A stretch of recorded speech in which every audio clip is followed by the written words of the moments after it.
waiting for you. Don't fuck this episode up. Or you won't have an episode this week. Your fans will be... All right. I have just come back from Mexico. Welcome back, everyone. Yes. And you have come back from? The West, the Moab and Canyonlands and Zion National Park. What about you? Zion National Park. I was in Disneyland last week. Oh, you were at the... went to the Star Wars place. Yes. What do you think? It was good. It's decent. I mean, although they opened a new ride right after we left. Right after you Yeah, left. they were waiting for you to leave. Yeah, but it's fun. Interesting. Well, I hope that all of our listeners and viewers were able to enjoy the three parts of our interview with Will. So that's what I really hope. Okay. Let's start.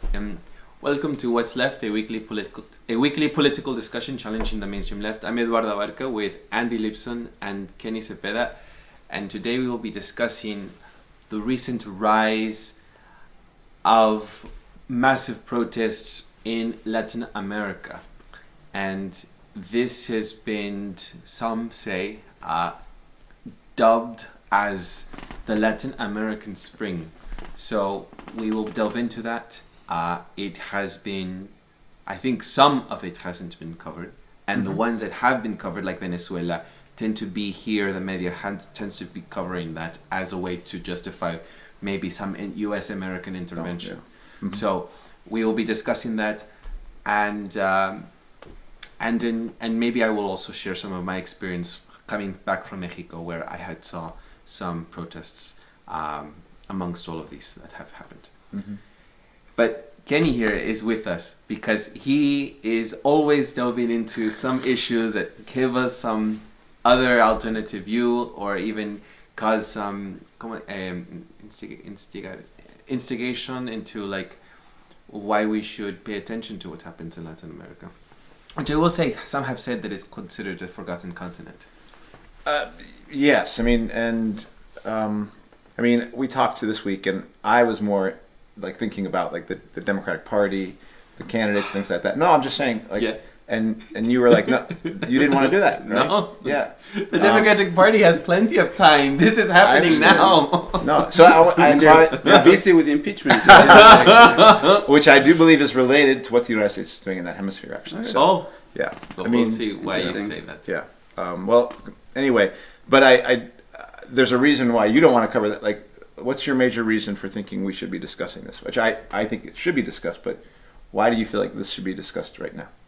I just said why. I don't know. Because of the rise in this, especially this month, there has been an increase in it's ongoing protests. Yeah, in Haiti, in Chile, there was. I mean, we're about to get mass coverage of what's going on in France to a degree. Right. But I mean, South America has been going through massive protests in the last 2 months. Yeah. I mean, in Bolivia, in Chile, in Colombia, Ecuador as well a while back. But I think that Bolivia, Chile, and Colombia are very significant for the geopolitics of the region, not just now but historically, and so that's why I wanted to cover it. Yeah.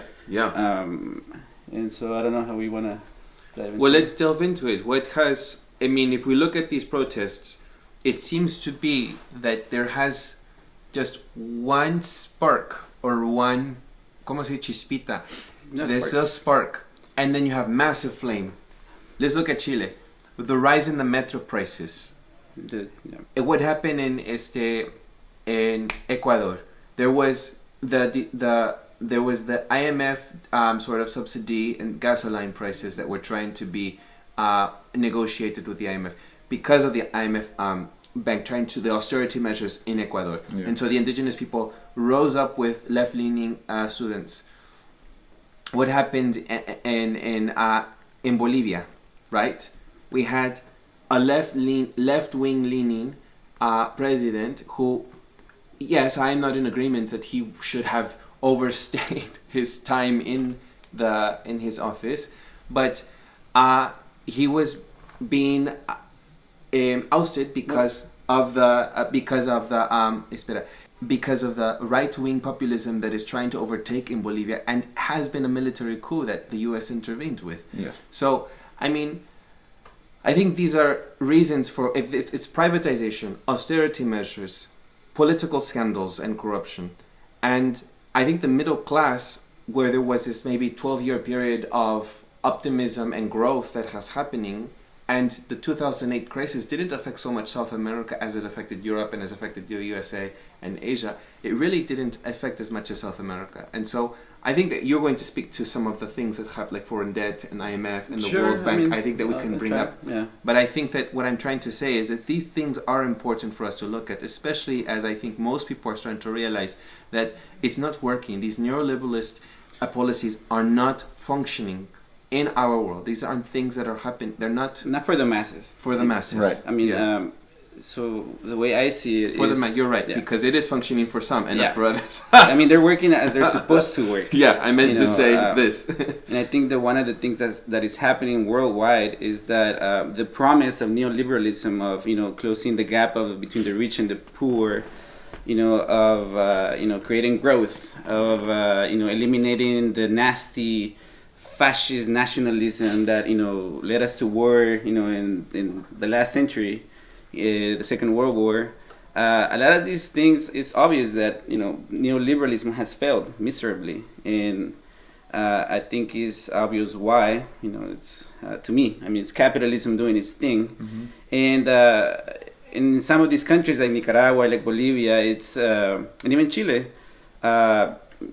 left-leaning governments putting their destinies on like a sort of reformist capital, like a way, a controlled capitalism. And obviously capitalism has crises inevitably, and people change their minds. But it's, these are socialism from the top down, and, they can be removed. There's coups. But I mean, I don't know if you have any thoughts. Well, Yeah. I think it's interesting that we talk about it. Is it being talked about like the Latin American Spring? Is that?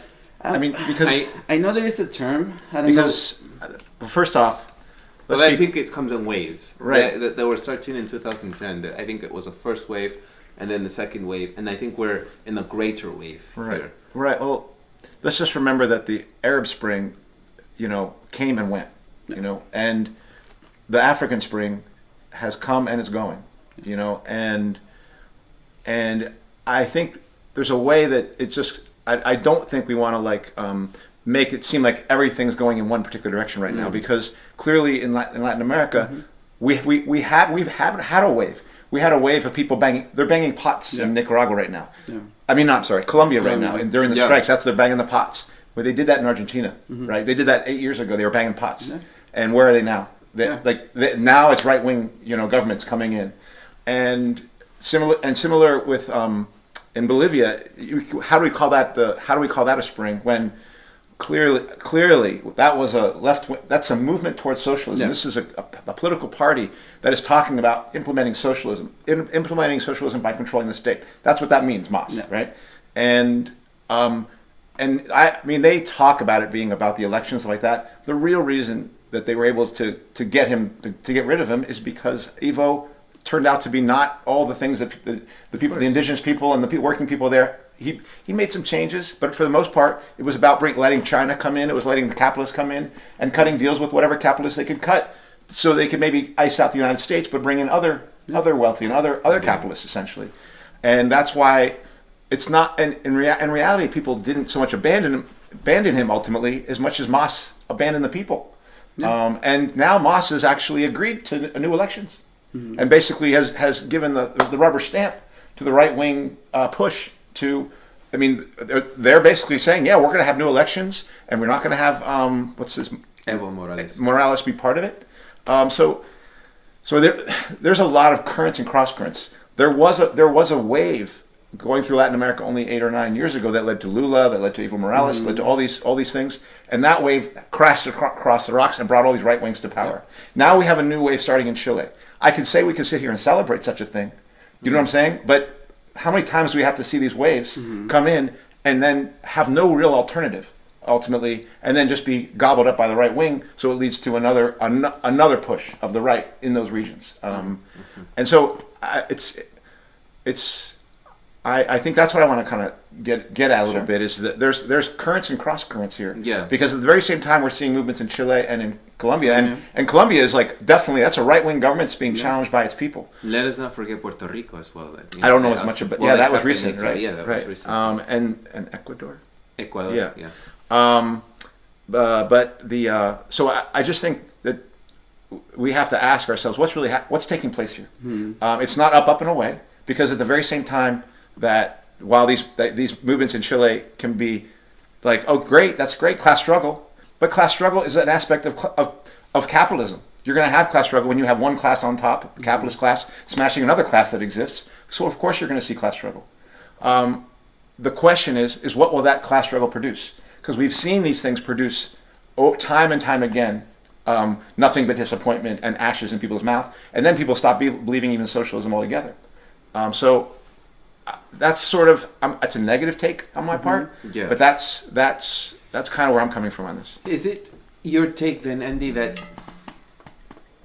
I'm trying to figure out is it your take that these massive protests have no significance instead? Is that what you hear? No, I'm just trying to figure out like how. Yeah, I understand that. I'm saying that I think me and Kenny understand that these come down to aspects of capitalism, and the player right now is the United States, right? The reason I say that this is directly connected to Ukraine and what's going on with the impeachment is because that's about what we're seeing with the impeachment is about U.S. imperialism expressing itself. Are we going to fight Russia? Are we going to fight China? Well, guess where they're fighting Russia and China right now? They're fighting Russia in Venezuela, and they're fighting China in Bolivia. That's what they're talking about. Chinese have made massive ingains into South America. So when the United States says we're fighting Russia and China, and they can't pick which one, the Democrats say we're going to fight Russia, and Trump says we want to fight China, then that's U.S. imperialism expressing itself and saying, which side are you on? And the entire U.S. working class is figuring out which side it's on. Do we want to fight Russia? Or do we want to fight China? Why do I say that the entire working class is doing that? Because there's nothing independent of the Democratic Party, and the entire socialist movement is trapped within the Democratic Party under the name of the DSA. Yeah. So that's our situation. So what's taking place in South America is an expression of the Monroe Doctrine, and it's a fight that the U.S. is winning right now over how it's going to fight Russia and China in its backyard, in the U.S. backyard. That's what they call it, the U.S. backyard. And they've got the entire Organization of American States lined up to go behind it. Yeah. So this is a wonderful thing that's taking place right now. And is the movement in Chile a challenge to U.S. imperialism? I say no. How so? Because it's not about socialism. It's not the working class basically saying we're taking everything. That's ultimately because the U.S. has been able to survive time and time again. I think there are elements of that. I mean, it's not to the degree that it will make anything significant happen, but there are labor unions going on strike, and they've had, shown support for the strikes. And Chile has a long history of, attempting socialism. Yeah, it's been like democratic socialist, right? And like top-down type of stuff. But I think it is significant to me. That's the reason why I think Chile in particular is very relevant to this conversation, because that's where a lot of the experimentation that has led to the world we have now has happened.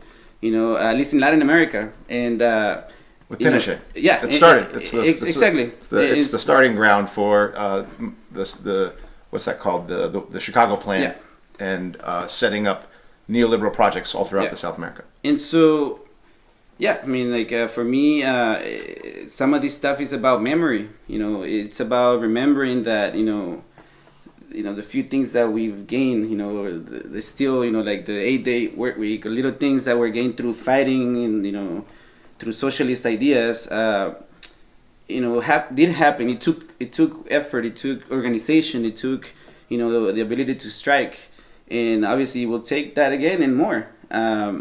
But that's why I think Chile is significant. That it's not just like an sporadic, random. And none of these things are random. These are for me obviously an accumulation of grievances. And they can be just a revolt or a revolution. Likely just a revolt. Just people frustrated and having different grievances, different sectors participating differently, maybe not even connecting their fights. But at least some of the stuff that's coming out of Chile, directly, challenging neoliberalism, because again, that's in their memory. I think that's why I think it's an interesting case study to see what springs out of there. Because listening to you in the past, like, can revolution start somewhere else? I don't know, like where, if Chile can be that. We don't know until it fully materializes, right? I mean, and those things are playing out right now. I don't know if we have the perspective yet to even see, but I do see elements of, some of the stuff that we'll need here. In Chile, just to give a little context, Chile has been paraded, in the world as, a top performing economy. A lot of people don't know that Chilean citizens can come to the U.S. Without having to apply for a visa. Just like Europeans can come to the U.S. because their economy has been great. We want your Chilean money, but I don't know, that might change. But in that happened because so Chile is performing well. They're doing what they're supposed to do, which implement the Washington Consensus, neoliberalism. I mean, I don't know if we need to talk about those things, what those things mean, but. So I don't know. That's why I think Chile is significant. We have to remember the history of Chile. There was a time when people did not go out and protest because of the former dictatorship, and people were afraid. And this new generation, people who are coming out, mostly around our age, I think, right, that are now stepping up and saying we are not afraid anymore. But even before that, Chile was influenced by a Bolshevik revolution. Yes. And there was. Attempts at creating socialism. It eventually led to Allende. That people saw it through so go ahead and say, because this is what I'm going to say. I think it's not about starting with the fascist Pinochet, but what came before that. Yes, exactly. And a reformist movement. Right, and a socialist reformist movement that ultimately, there was an independence, there were cordones, there were workers' councils set up in Chile, but they subordinated themselves to Allende and the cause of essentially the Bernie Sanders or the Evo Morales and there was a break in the Chilean right, and workers needed to arm themselves and they didn't. And basically they took the cause behind Allende, and where did that lead? Did that lead to we didn't get socialism, that's too bad? It led to Pinochet. To fascism for, 20 years? Yes. So that's what I'm saying, is when you don't get socialism, when you don't get the dictatorship of the proletariat, you get fascism. If you're going to challenge neoliberalism, you cannot challenge neoliberalism without taking down capitalism. There is no challenge to neoliberalism independent of the working class taking on capitalism. So if that's not happening, class struggle does not mean workers are making a revolution. It means it's an aspect of capitalism because you have an oppressed class and you have a majority oppressed class with a minority above them. So you're going to have class struggle. That's just normal. That's like you're going to have gravity. So what does this, And it's not me saying, oh, forget it then, because obviously, we talked about the yellow vest. They've lasted longer, and now you are seeing. I agree. You're seeing in France the yellow vests meet up with the students, meet up with the striking workers. But at the very same time, we are not. I have no indication. In fact, the only party that's being trumpeted as something like something that's even close to a revolutionary party is this Argentinian left group, which really everything I hear about them is just reformist. It's Bernie Sanders light, or Bernie Sanders not light. Like it's a version of the Bernie Sanders stuff. That's the one that the left is even saying is doing it right, and they're just doing Bernie Sanders, doing it in DSA kind of stuff. So I guess, and it's not me going like, well, nothing. It's just me saying we now have to start taking stock of what's really happening and what's really there on the ground. And do we see anything that can actually truly challenge what's taking place? Because we are running out of time. I don't believe we're running out of 12-year time because of global warming. I believe we're running out of time because we're heading towards war. Global war, world war. And so the question I have for myself is there anything on offer in that region? Not like, oh, I hope so, but do we know? Do we see something that's actually producing has the determination to reproduce what the Bolsheviks did in Russia. Yeah. I don't believe you can get there by accident. I don't believe you get there spontaneously. I think you have to set a course for taking down capitalism, and it has to be set within the working class that's doing that. And if we don't see that, I'm not interested in celebrating things that are just normal aspects of class divided society. I agree with you. However, then we've talked about how we are pretty far away from anything close to any revolution. To me, there is an aspect of memory, like I said before, that we don't, that we've been completely robbed of language and understanding, how this system works. We just accept it and apply it, basically. Mm-hmm. I mean, even economists, there's very few, economists that will criticize the system. Basically, we have system managers, people that don't give a shit. They don't know what, the Washington Consensus is. It's just like the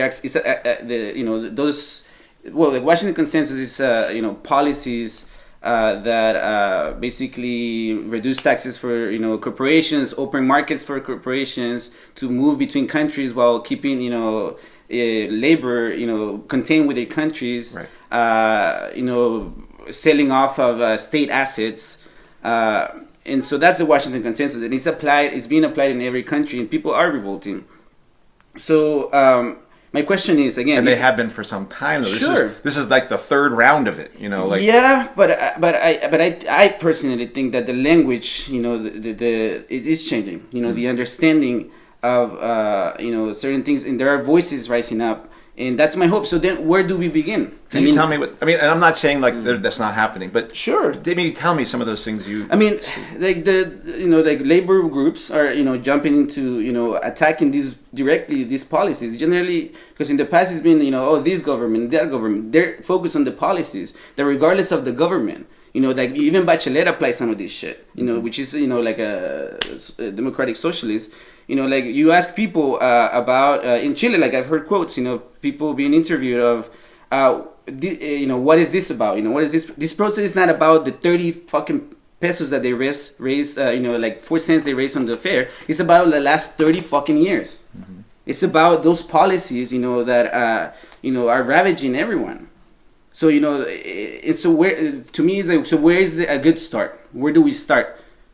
For me, there has to be in that, hopefully, there, those people with those left ideas, socialist ideas, right. Get up more of a voice, right? That's the hope that we have here. Those aren't socialist ideas. Those might be socialists putting forward reforms, sure. Positive reforms. But let's be clear. What does that normally mean? That normally means a political party coming to the fore that stands for those things, that puts itself up forward as the one who's going to make that happen. That's Syriza in Greece. That's Lula in Brazil. That's Evo Morales and so I'm saying that yes, it just like in France, it's meaningful that the yellow vests are joining with the trade unions, mm-hmm. but the demands are very much strictly within the lines of reform, mm-hmm. and I hear nothing that indicates there's a voice within that crowd saying this is not enough. This is not enough. We have to go farther. If that voice was there, I'd be saying listen to them, and of course they'd be a small voice, but I don't even hear that voice, and maybe they're there. I don't know, but that to me is what I'm looking for. I'm looking for that. It's like when in World War I, prior to it starting, and we had mass socialist parties in Germany and everywhere else. All the socialist parties mm-hmm. basically supported their countries in the war. And the number of socialists, there were a small number of socialists who said we're not supporting any part of this war. Yeah. And we're even calling for the defeat of our own governments in their part of the war. And we're going to be considered German agents in our country or whatever. And that was part of what became the Zimmerwald conference. And they said the number of people who could fit inside that conference were like in a stagecoach. They went to that. There used to be millions of socialists. Now they're like 15, right? Mm-hmm. Well, that's what I need to hear. I need to know where those people are. I need to know where that group is.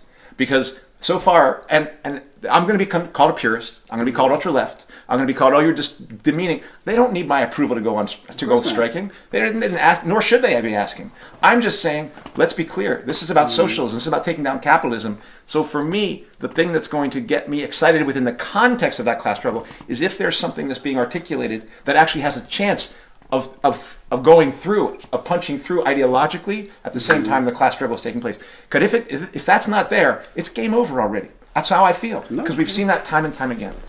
I think, though, there is a significance when you see, for example, Kenny brought up something when we were talking, that he had said that there was this feminicide movement that had started in Chile that spread over to Peru, Ecuador, España, and Mexico, and I forget the old of the countries, but even here there was a few in the USA, where on Monday it was the International Day of the Elimination of the Violence Against Women, and there was this chant that was performed throughout all of these protests. And in Mexico, and when I was there were 3,000 people that were protesting in El Zócalo, which is like the very big plaza center. I think I don't know how to describe un Zócalo.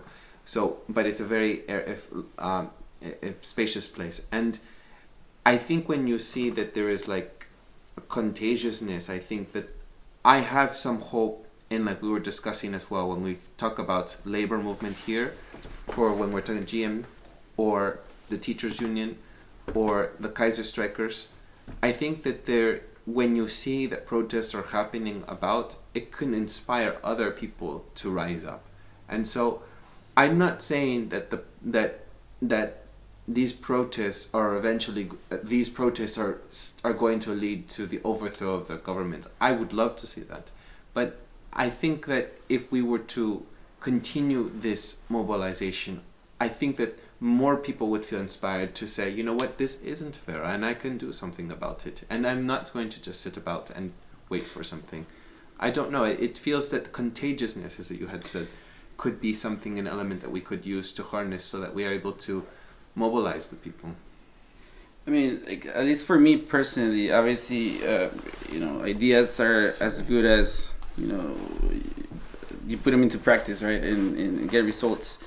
But like some things that have changed is like me talking about this stuff and trying to share my perspective is people reading more, Rosa Luxemburg or Marx, or asking questions and deconstructing a lot of the indoctrination or the complete rejection, immediate rejection of these, or engaging in conversations of, talking about this now. Yeah, Stalin, and I mean, obviously, just having a conversation is enough. We cannot fight capitalism just in, ideas, but it's a beginning, and I've definitely had some people come over to the dark side, if you will, like that they're starting to read this stuff and talk about this.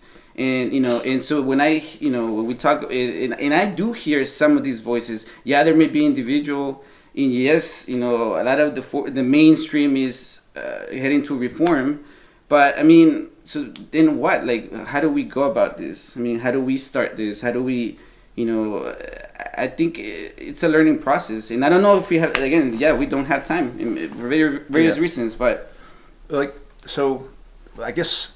Because I think people hear me and they think I'm like, you're against the movements or something like that. And it's like, the movements don't need me to be for them or against them to exist. Yeah. Capitalism will produce those movements.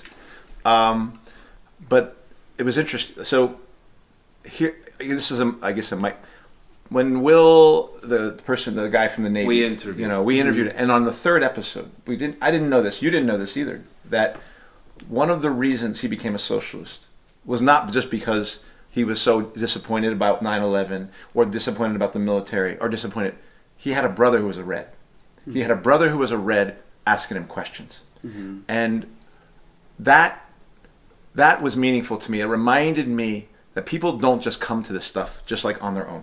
Yeah. And unless they got a brother, unless they got somebody around them who's basically asking that kind of question, the ideas fall back into that reformism, because the actions might be revolutionary, but you need ideas to match that, And if you don't have them, then the capitalists are going to put ideas in place. They're going to put feminist in politics in your place. They're going to put identity politics in your place. Politics that are not capable of taking on capitalism. They're not. Identity politics, they don't solve the problems. Of course they'll spread. They're already there. Reformist politics spread because they already are in play.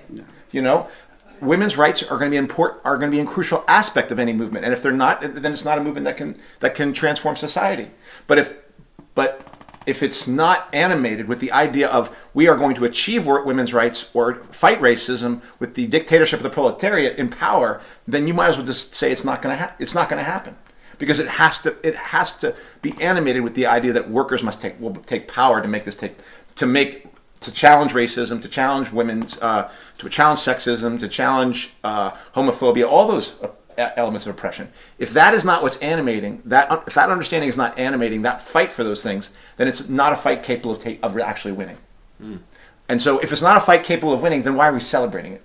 Because there's plenty of ways for those things to be, it's like, this is going to lose again, because we've seen it time and time again. How many times we got to watch the same movie? I mean, it's like, I go to these stupid superhero movies, but at least they show different characters. But if I went to the movie each time and saw the same movie and I said, I wonder what's going to happen, I'd be kind of foolish. I think I know what's going to happen at the end of Endgame, and I don't think it goes so well for Black Widow. And so, but if I went to the next movie of Endgame and said, I wonder if Black Widow is going to survive, spoiler alert, then you'd say, wait, didn't you see this movie? Yes, this is my 5th time seeing it, but this time I think she's going to live. Yeah. You know what I'm saying? It's like, now I'm a fool. So I think not for this guy, because he's going to jump on the train later, but for you.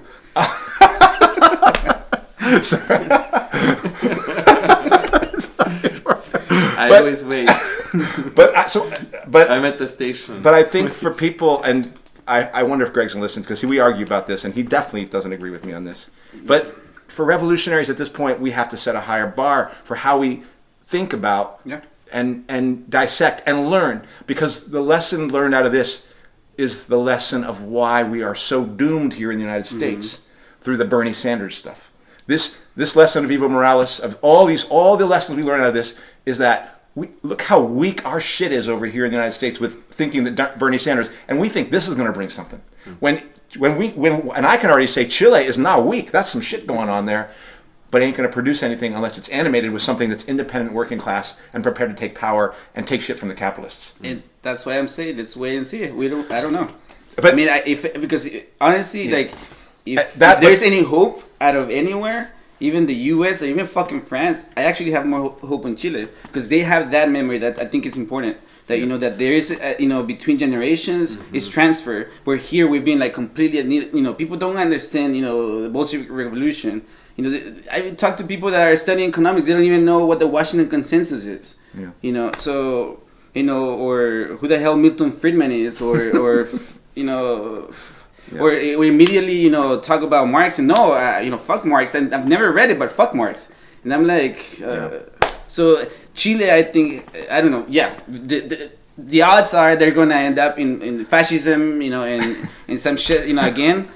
But let's not say that. No, I mean, Let's take a minute. Yeah. Go ahead.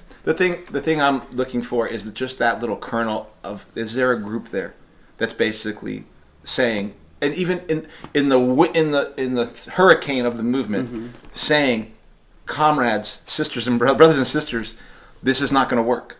If there's just one group saying that, and part of it, but still saying they ain't going to work, look, asking for these weak reforms ain't going to work, then I do have more hope. But if that group ain't there, then that group has to exist. Yeah. And it doesn't have to exist because I'm saying it's going to have to exist. We need to produce that kind of determination and bad news people here. Because the good news people, inspiration doesn't work, folks. It doesn't work. The working class does not need inspiration. It's not inspiration that makes working class struggle. It's capitalist oppression. It's capitalist exploitation that does it. They are not inspired by that exploitation. They are fucking beaten to death by it. That's what produces this stuff. So it's not inspiration that makes people struggle. That's something that people, I don't know what, maybe because people watch too much sports or something.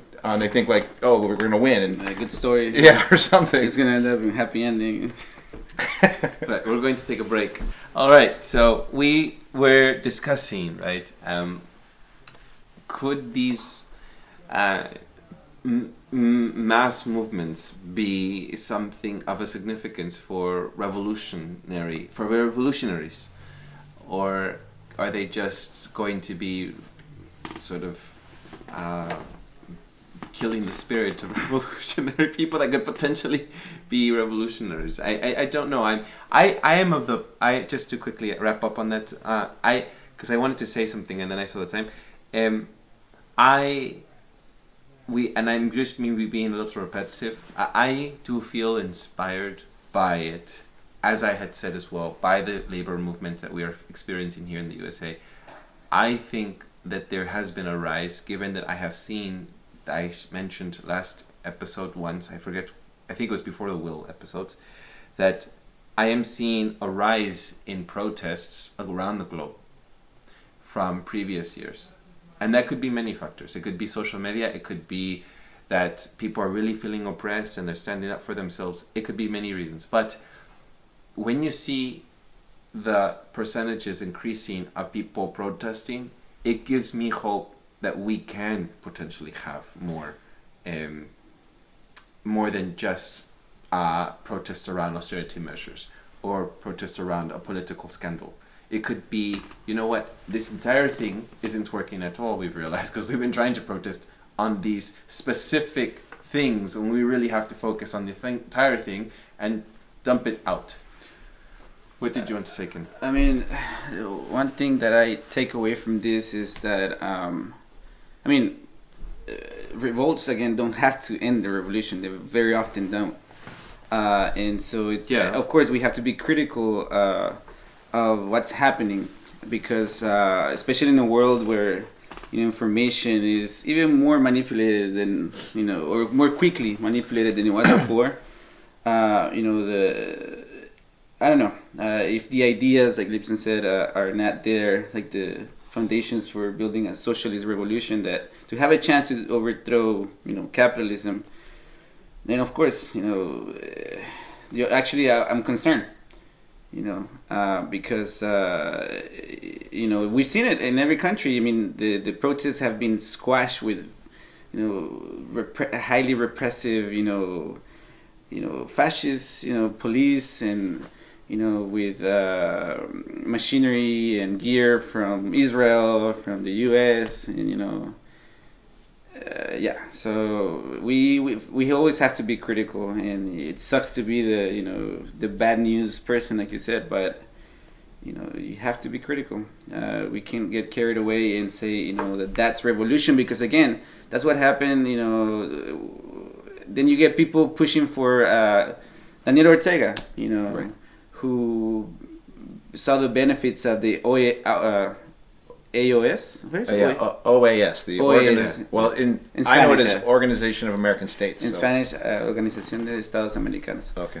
But when Nicaragua was happening in 2018, you can see they're flip-flopping. Like, it was like, oh my God, what the are you doing?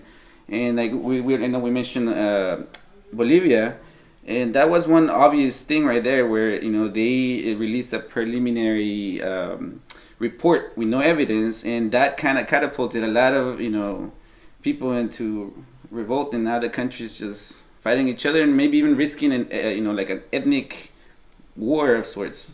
In Bolivia, you think? Yeah, I guess because it's kind of divided. Like there's the indigenous people and like the more mestizos, or and I don't know if you guys even want to talk about Bolivia. Whether is there any questions? Whether it's because I had questions at the beginning. I think you mentioned something that was interesting last time. You said that Bolivia was a prime example for what not to do. Well, like, fortunately, we've seen it with Lula, and we see it with Evo Morales. It shows you that mass movements like that are completely incapable of challenging the capitalists. Completely not just their own local capitalists, but obviously the big person, the big bully, the U.S. empire. It's obvious to me. It's obvious that, and I think more and more I do believe now that U.S. was not trying to take down Ortega, because you can see what they bring to bear when they're trying to take somebody down. Yeah, exactly. Ortega's still standing. Right. And Lula da Silva was gone. Evo Morales gone. And it's very interesting to me to see how they're using the Organization of American States to then sanction certain people in Venezuela, certain people and now Cuba is being included on the group. And now Bolivia. And what are they accusing them of being? Being terrorists. Yeah. They're accusing many of these people of being terrorists. Yeah. And so this is the language of the U.S. empire spreading its wings and expanding its Who's using the language of terrorists? OAS. Yes. Yes. So and that's U.S. land, but that's the U.S. going Yes. into the OAS and basically saying, "Here's our case. Here's what you're going to say about them." Ortega is using that language. They criminalize people. And some of the people that helped the protests could be jailed for 30 years for being terrorists. Because the people coming, and this is the accusation of some of the people from Venezuela going into Colombia. Yeah. These are a terrorist element coming in and fomenting problems. Now we've got these strikes going on. Maybe these are some of these Venezuelan terrorists who love Maduro. Yeah. So that's the language, and that's the language of the U.S. empire. Yeah. That's exported by U.S. empire, and it's done with the idea that the U.S. knows that it's in a global war against Russia, global war against China. It's cracking up NATO. And it's basically saying we are laying claim to our territory in this fight for who's going to control the globe. Yeah. And the U.S. means business. And they are being successful right now. Yeah. Very successful. So that is what the working class of Chile is taking on. The working class of Chile is not just taking on their own ruling class. They're taking on a U.S. empire that right now has... Not only is it on a tear of success in that hemisphere right now, and not only has the movements that were supposed to be a challenge to them have receded and left in their wake Bolsonaro and other fascists, but look what's happening in the working class in the United States. We are sitting here watching the ping pong ball of impeachment hearings, which are really about rejigging the U.S. empire and about rejigging the U.S. security state. The Democrats are going around with this guy Schiff, looking into everyone's mail and all sorts of stuff, and we have the left saying, "Yeah, let's do it. If you're going to use the CIA to go after Trump, we support you." Well, we're fucked. If we're doing that, if the left is doing that, that is a very bad situation to be in. And again, I'm not saying this to be negative. I'm just saying we can't sit here and act like the things that the tide is turning in our favor when the U.S. is running a sledgehammer through the entire globe. And admittedly, they have had a tough time in Syria and Iraq, and there's some interesting things going on there.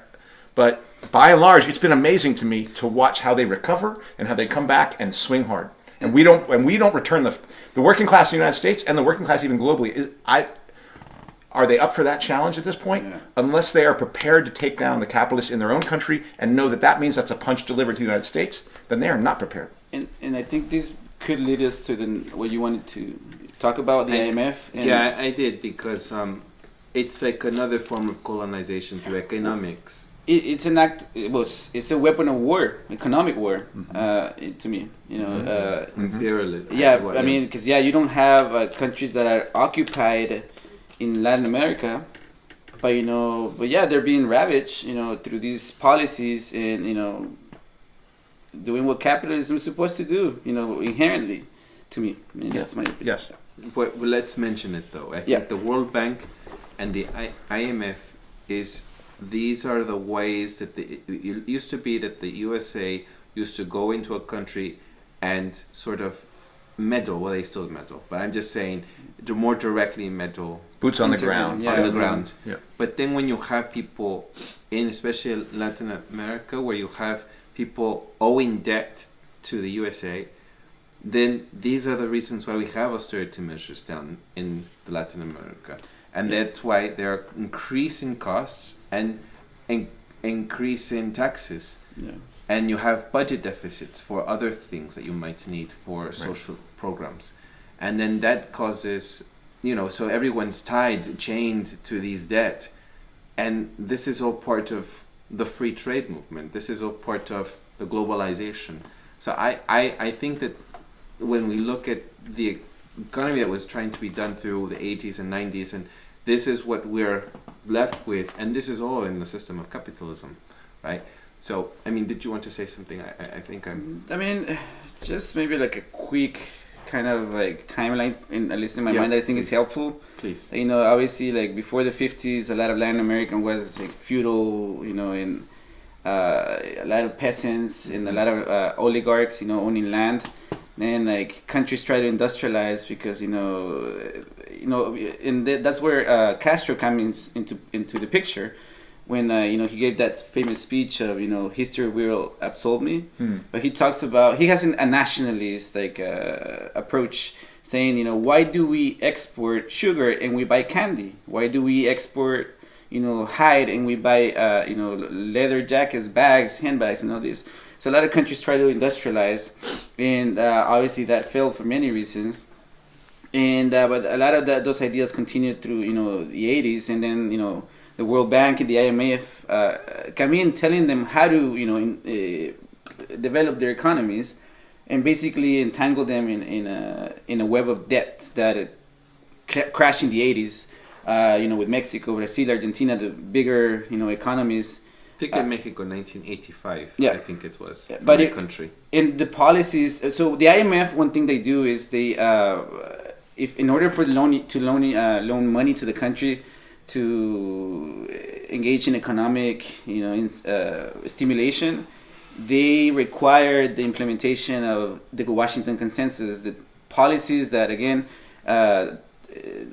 basically lower any barriers for business. Lower taxes for corporations, open the markets, or basically open the labor, the country's labor to international markets, because it's really extractionary in nature, privatizing things and that, and so yeah. And then when they have to squeeze, they come and they do that. Right. Like again, when I talked about Nicaragua in previous episodes, but let's not forget that wasn't the flashpoint that started the revolt in Nicaragua was older people protesting about their pensions being cut.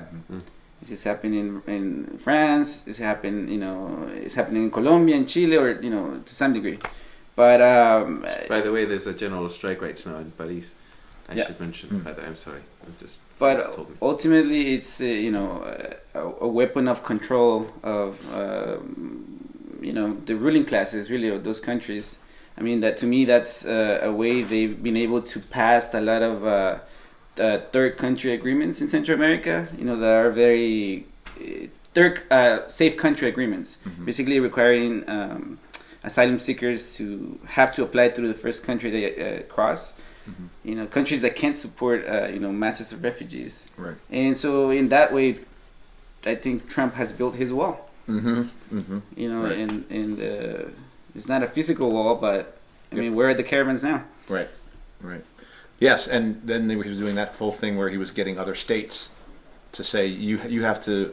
He did this thing on asylum, where he got certain, like I think Ecuador was one of the states, countries where they would ask them questions about asylum before they would let them cross their border. Yeah.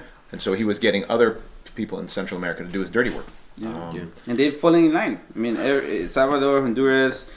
And that's what's to me so significant, is that shows the look, as weak. I think there's been and I've been fallen guilty to it as well, as to think that the U.S. has got its hand deeply caught in the Middle East, like as if they're trapped there, and that should, you'd think when that happens, it makes it harder for them to make their military moves. But they're remilitarizing their whole operation in South America. It's the war on drugs again, and that means that they're dominant again. And the thing, go ahead. No, just one of the things that has sparked protests in Colombia is that peace agreement that the government had reached with the rebel FARC. forces. Yeah. But let's be real. A lot of the war on drugs, if it ends, or this war against the rebel groups ends, then the U.S. has no incentive to be on top of the pipelines, and next to Venezuela, the biggest oil reserves in the world, proven oil reserves in the world. Yeah. And maybe to the left, Bolivia, the biggest lithium reserves, for our green revolution in the U.S. Exactly. Thank you, Ocasio Cortez. So the thing I was thinking about, because the stuff you're talking about IMF and World Bank, the structural adjustment programs that are imposed to say, if you're going to get these loans, if you're going to get this money to allow you to invest, then these state assets have to be sold and then privatized, and you're going to have to make cuts to your pensions. You're going to have to make cuts to what you pay state workers. You're going to have to discipline your unions and things like that. All those things are totally true. But what I'm reminded of, and when we think about the strategies used by left-leaning governments to say, we're not going to use the United States, we're going to reach out to Europe, we're going to reach out to China. Well, what's China doing? China's doing, I think it's called the Silk Road Initiative, which is paved with IMF structural adjustment. In fact, the U.S. is telling people don't join the Silk Road thing because they're just trying to get you into a debt trap. And it's absurd. It's like the United States saying to Russia, "Don't meddle in our elections." When they're sitting there, they've got their hands in everyone's cookie pot, cookie jar. And it's absurd for the United States to tell people don't go invest with China because they're going to get you in a debt trap. But it's true, actually. Yeah. It's true. So, do you want to be in the U.S. debt trap, or do you want to be in China's debt trap? Who do you want to be beholden to? What capitalist empire, essentially, do you want to be beholden to? And I'm not concerned about who's subordinating themselves to China because I'm in the United States, and this is the country that has the government that we need to take down here. So I'm not going to be getting into that whole thing of like, oh, what China's doing? Look how bad, blah blah blah. But the fact is that there is no way out. There's no shelter under this system. There's nowhere you can go to hide from structural adjustment programs. You're either going to get it from Europe, or you're going to get it from China, or you're going to get it from the United States. And maybe you get nicer terms, but once that empire becomes stronger, the terms get meaner. That's how it's going to work. They're just going to squeeze you at that point. So, and that's what the U.S. is trying to foreclose, right? They're trying to get out China, get out Russia, and make it so that they have complete control and dominance in that hemisphere again.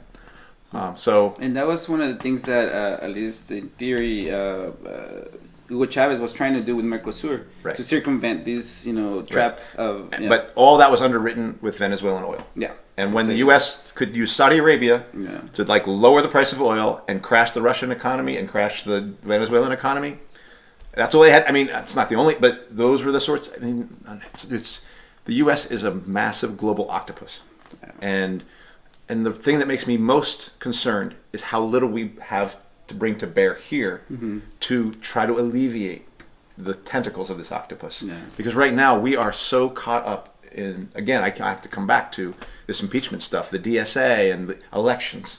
People thinking these elections are going to bring us anything other than, like, if the Democrats win, we have that is probably the more aggressive war-making party right now. Trump has shown some restraint, I think. And the Democrats right now are the party of the deep state, of the CIA, of the security state, and they are the party of major military operations. So, and again, it's not like I'm telling you to vote for Trump. I'm just telling you that's what's on offer. Yeah. So if you want to be involved in that game, and if you want to think that somehow Elizabeth Warren or Bernie Sanders is taking a bite out of that monster, I mean, grow up. I mean, think about it. Do you really think that these little peanuts are taking down the elephant? No, it's not going to happen. And in fact, what's happening is those are actually bringing us right into the elephant's mouth, and we're getting shat out like a little elephant poop. So socialism is just being destroyed here in this country with DSA. That's what's happening. Greg doesn't agree. I mean, my comrade Greg, he thinks there's something there, and we can use, that's the only game in town. But that's the very problem, is they think because they make it the only game in town, we're getting wrecked. Yeah. And it's from that kind of point of view, as I look around here, that I have to ask myself, what's in Chile? Yeah. What is in Chile that's actually fighting for something that's different? If I hear it, if it only has to be 3 people, 2 people, but I'll go to the ground. And I'm not. But those are the sorts of things I'm going to need to hear to get me excited about the context of that class struggle. Because if that's not there, then again, I don't know what value we can get from these revolts. That's why I call them. But we're basically in the same situation Chile is. Students in massive debt. Privatization of schools is something we're fighting. Obviously stagnation of salaries and stuff. But it's nothing happening here. It's concerning. When you mentioned something about the Democrats, I feel as if with AMLO in Mexico, Andrés Manuel López Obrador, the president of Mexico, it sort of gave me a glimpse. He was considered like the Bernie Sanders of Mexico. Yeah. And it gave me a glimpse of like how there is still isn't enough that he is able to do in his position as one of the highest positions of the country, and so much idealism that he has and has not been able to implement, which has given me change in thought about who to elect for this next presidential. But it shows you the limitations of reformist democratic socialism, because you're attaching yourself to capitalism. You're not changing fundamentally that relationship of the working class and the capitalist. It's just hoping that you can filter, or restrain capitalism. Yeah. Because I've literally heard people saying that, capitalism is just, going astray. It's just right. Really, like, capitalism is doing what it's supposed to do. Exactly what it's supposed to do. Things are working how they're supposed to do. Yeah. Like our educational system. I was the other day talking about this with people, but I heard the New York Times saying our system is not working. No, it is working. Right. It's educating.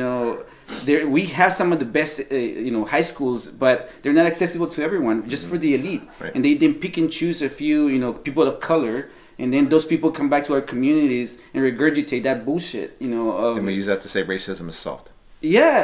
And then to me, like, I see these people that go in there, and yeah, they may mean well, but it's ultimately Trojan horses, because they're selling us lies. We Yeah. keep buying that bullshit that as long as you have good, laws that restrain capitalism, capitalism will not do its thing.